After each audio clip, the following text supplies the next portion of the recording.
Eles afetam o humor, o raciocínio e o comportamento. Estamos nos referindo aos transtornos mentais. Estimativas da Organização Mundial da Saúde apontam que mais de 1 bilhão de pessoas em todo o mundo sofrem de males como a depressão, a ansiedade, a bipolaridade e a esquizofrenia.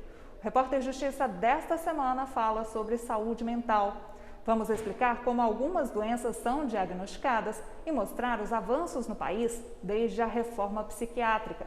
E mais, a importância do tratamento médico para a superação de alguns problemas. Eu era uma pessoa com emprego, com esposa, com família, que ia nos lugares com frequência, ia em restaurante e tal. Viajava bastante, era muito ocupado, era uma pessoa bastante alegre, era uma pessoa contente com a vida que levava. Mas de uma hora para outra, Rodrigo viu tudo mudar. Eu comecei a perder a memória, a ficar irritado por coisa pequena, a brigar por besteira, a ficar irritado no trabalho, a não conseguir produzir, a ter depressão. Tudo isso que aconteceu comigo aconteceu aos poucos, muito aos poucos. E com o tempo também o meu casamento foi indo embora. O distúrbio afeta a capacidade de pensar, sentir e se comportar com clareza. E Rodrigo não está sozinho. Há 1 ano e meio, na Irlanda, Tainara recebeu o mesmo diagnóstico. Eu comecei a ouvir vozes, ter alucinações, meu sono ficou ruim, não conseguia dormir, fiquei alguns dias sem dormir, até que eu tive um surto, onde eu fiquei bem ruim mesmo. Aí eu fui ao médico, fui diagnosticado com esquizofrenia, não lembrava das coisas, nesse termo eu perdi a memória.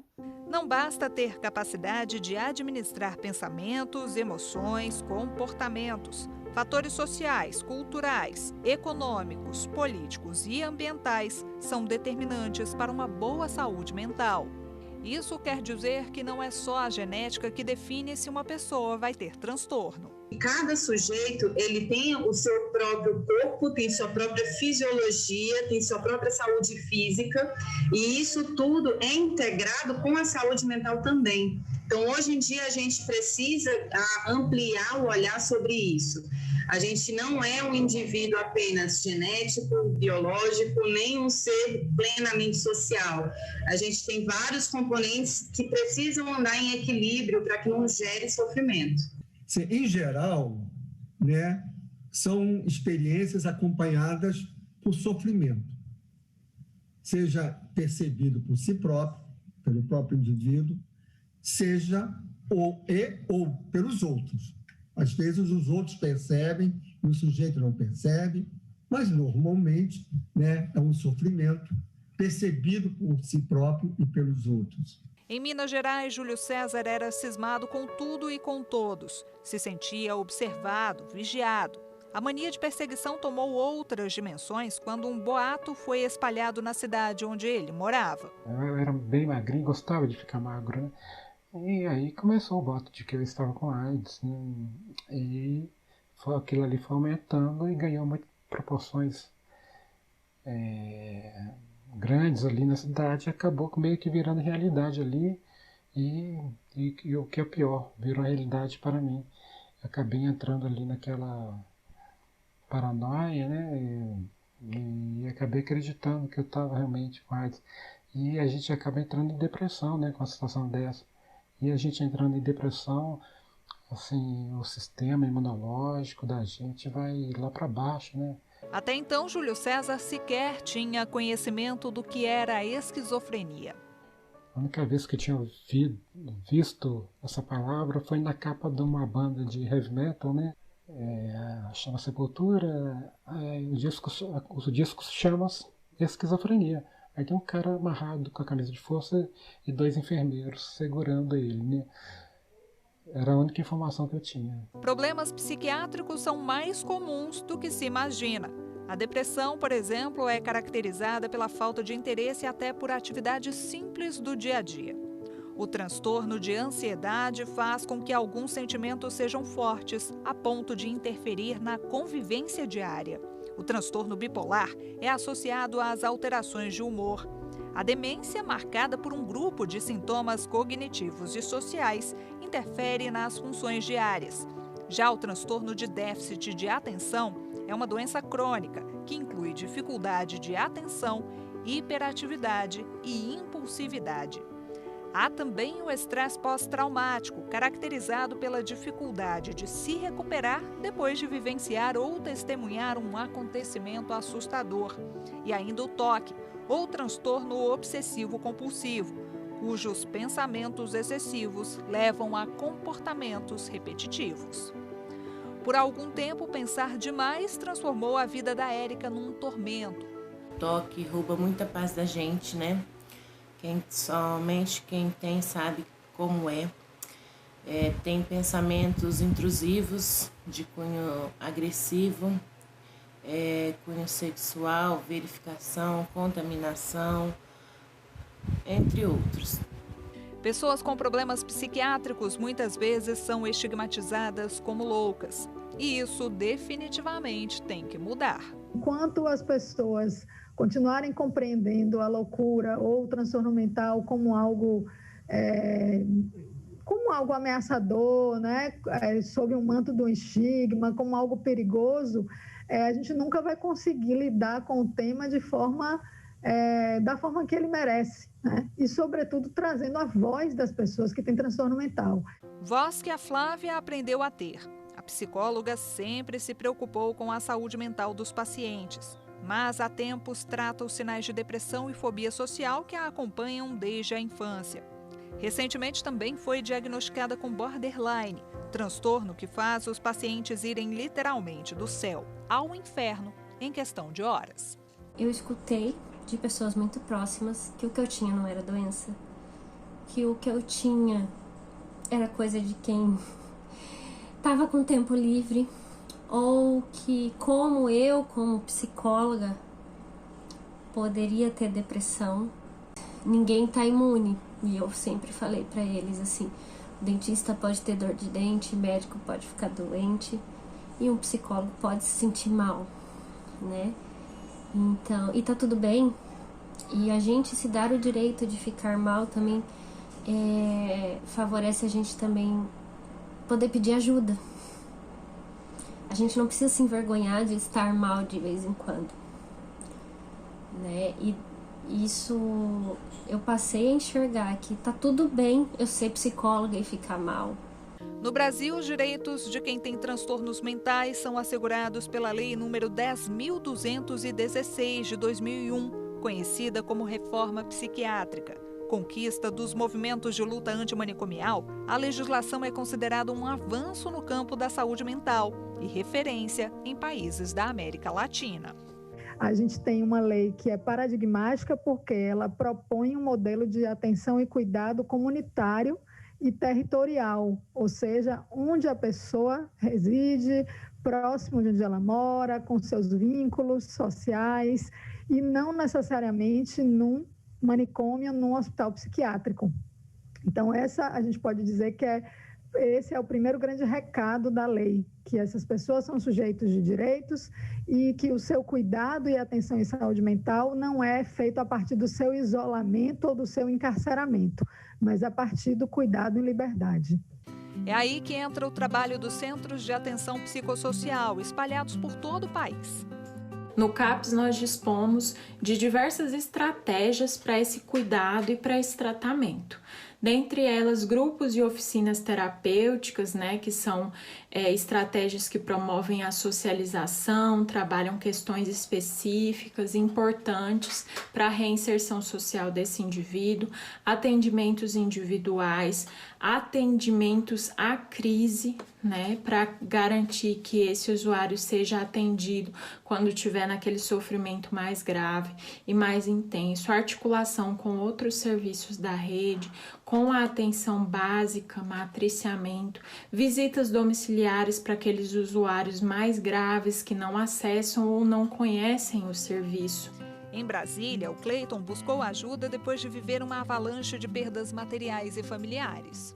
Com o apoio psicológico que eu tive dentro do CAPES, eu conheci os grupos de ajuda mútua e o movimento Pro Saúde Mental do Distrito Federal, que me acolheram e que me ajudaram a buscar um caminho, a buscar uma solução para a minha demanda, para o meu problema. Grupos assim são essenciais para os pacientes, mas, segundo este psicólogo, têm se mostrado cada vez mais importantes para familiares que muitas vezes não sabem como lidar com o problema e acabam sofrendo igualmente. Na medida em que esse familiar ele troca informações, ele troca ideias com outros familiares, na medida em que uma rede de apoio e de reflexões é construída, isso, sem sombra de dúvidas, facilita muito aí a compreensão e, por consequência, o cuidado do outro e o cuidado de si mesmo, né? O projeto Transversões dá ajuda mútua a pacientes e familiares em várias partes do Brasil.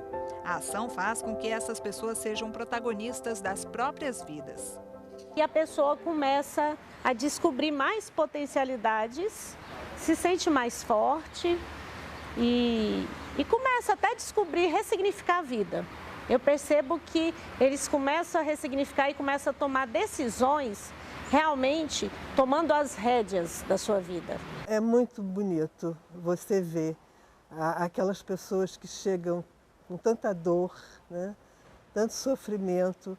À medida que aquilo ali vai se desvanecendo, que elas vão percebendo que elas são maiores do que aquela dor delas, do que aquela doença, elas começam a tirar de dentro delas uma energia curativa e a dignidade humana aparece. O Repórter Justiça conta agora uma história que virou livro nas mãos de Tânia Celidônio. Em ela, eles e todos nós, a jornalista mostra cartas da mãe que, de repente, se viu num dilema.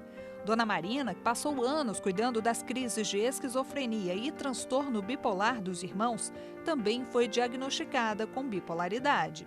Ela, que sempre tinha sido a pessoa que internava, né, todo mundo, de repente foi a pessoa que também estava ali, né, tendo uma crise, tendo um surto. E foi indo. A primeira crise veio aos 43 anos. Com ela, um pedido para que uma possível internação jamais ocorresse. Eu tinha que trabalhar e fui para o hall do elevador, ela saiu comigo, assim, encostou a porta e falou meio baixo e pediu para mim. Ela falou, eu sei que você acha que eu não estou bem, que eu não estou legal, mas eu queria te pedir uma coisa. Será que você pode me prometer que você não me interna? Porque eu sei que você tem esse poder. E foi uma coisa que me tocou tanto na hora, sabe? Daquela coisa, você ali não querendo demonstrar fraqueza, não quer chorar, né? Não quer se emocionar. E eu falei para ela, não, eu prometo, não se preocupe, né? Aconteça o que acontecer, a gente vai segurar essa onda. Uma obra que, apesar de triste e pesada, traz esperança. Eu acho que tem muita esperança o fato de uma pessoa que já teve crises e surtos escrever, tá, como foi a piração dela, e ainda por cima botar isso no papel, né? Para as pessoas poderem ler e sentirem o que for para sentir, né? Porque cada um vai sentir de um jeito, né? O Repórter Justiça faz uma pausa e volta já. No próximo bloco, você vai ver que a saúde mental dos brasileiros foi diretamente afetada na pandemia. Não saia daí.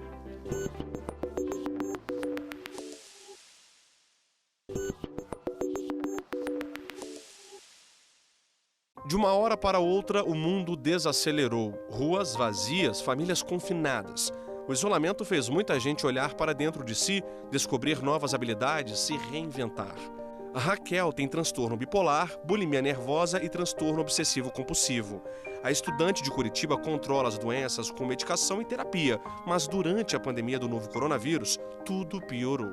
Como o meu toque é relacionado à contaminação, então a limpeza diária em casa ficou bem mais intensa e os cuidados vão além do normal. Eu só saio se for muito necessário sair e quando saio eu volto, já vou direto pro banho, a roupa tem que tirar e pôr para lavar. E a quantidade de banho também no dia a dia aumentaram, o tempo também. Para tentar equilibrar as emoções, mudou a rotina, passou a ocupar a cabeça e a exercitar o corpo. Procurei algumas tarefas que pudessem me ajudar, como ler alguns livros que estavam guardados e contratei um personal para voltar a fazer exercício em casa mesmo. E também comecei a fazer algumas peças de artesanato para conseguir lidar assim com um pouquinho melhor com as crises. A história de Mariluce é um pouco diferente. A enfermeira trabalha em 2 hospitais de João Pessoa. Ajudou a salvar muitas vidas e dedicou a centenas de pacientes, sem perceber que também precisava de cuidados. No início comecei a ter crise de choro, muito medo, taquicardia. Eu não tinha vontade de trabalhar, o medo era muito grande de trazer o vírus para casa.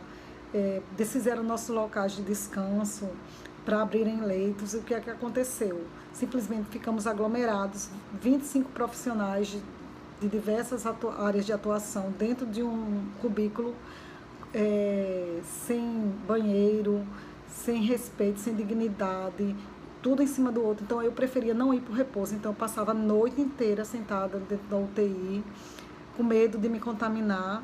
O esgotamento físico e a mente cansada cobraram um preço alto. Eu não estava mais dormindo, eu estava chorando, tendo crise de choro.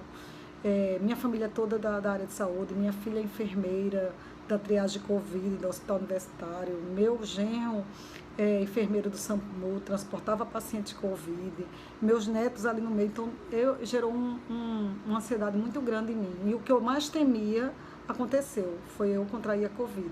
A demanda por serviços de saúde mental aumentou na pandemia. Não é fácil enfrentar o luto, a perda de emprego, o adiamento de compromissos e a interrupção de sonhos de uma hora para outra. Para as comunidades periféricas, para as pessoas que vivem em grandes conglomerados urbanos, a pandemia afetou de um jeito. Para a população negra, a pandemia também afetou de outro jeito. Então, acho que são várias as camadas e as possibilidades de se pensar de que maneira essa pandemia afetou.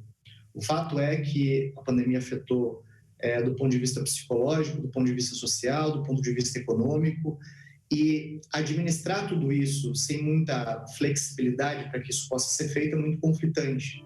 A convivência familiar também foi um desafio para muitas pessoas. Quanto mais tempo em casa, maior a chance de desentendimentos. Uma coisa é você ir para uma situação de isolamento social numa casa confortável, outra coisa é você ter que compartilhar um mesmo ambiente com várias pessoas, e se a qualidade de relacionamento dentro de casa não está bem, isso também é mais um fator estressor muito importante. O isolamento social pode desencadear o medo, estresse, angústia e potencializar transtornos mentais. Natália faz parte de uma área pioneira na psiquiatria, a computacional.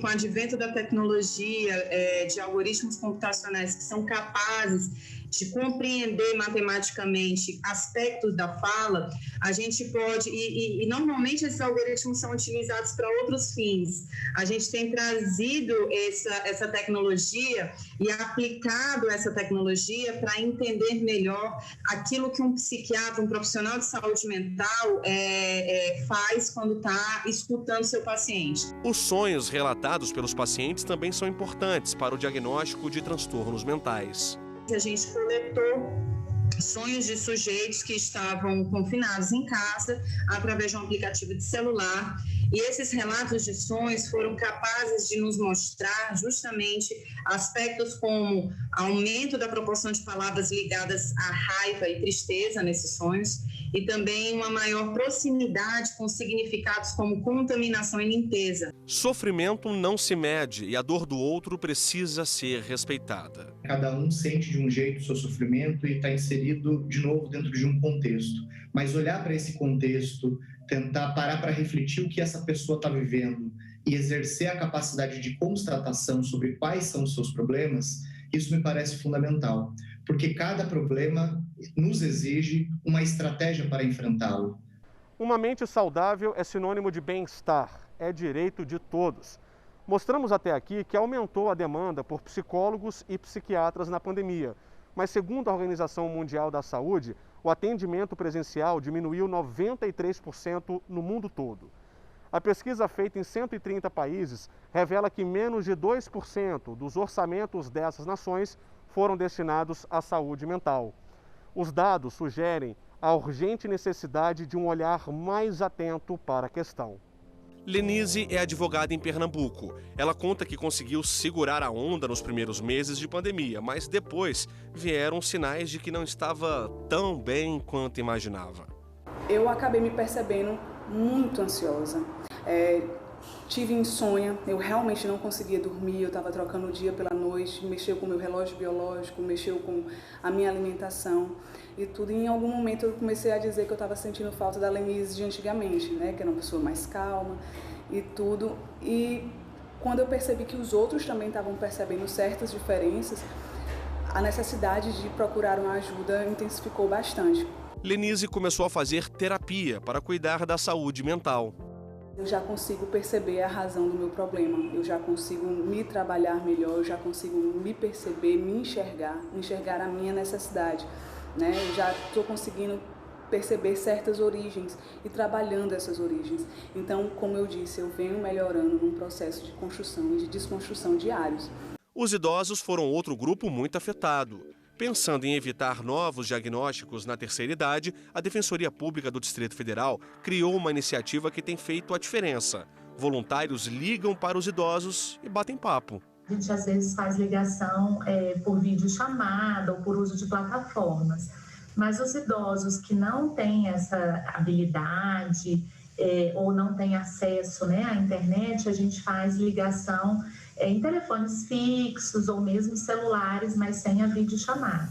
Com ou sem videochamada, o importante é o idoso se sentir acolhido. A gente conversa muito, a gente troca ideias, troca experiência e eu tô tendo conhecimento. Com ele eu tô aprendendo muita coisa boa. As ligações são feitas uma vez por semana. Lúcia é uma das voluntárias.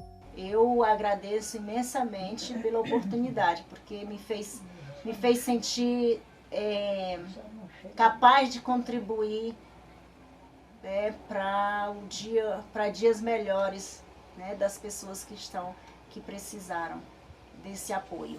No próximo bloco, vamos mostrar como a terapia tem ajudado muita gente a enfrentar os dias mais difíceis. A gente volta já.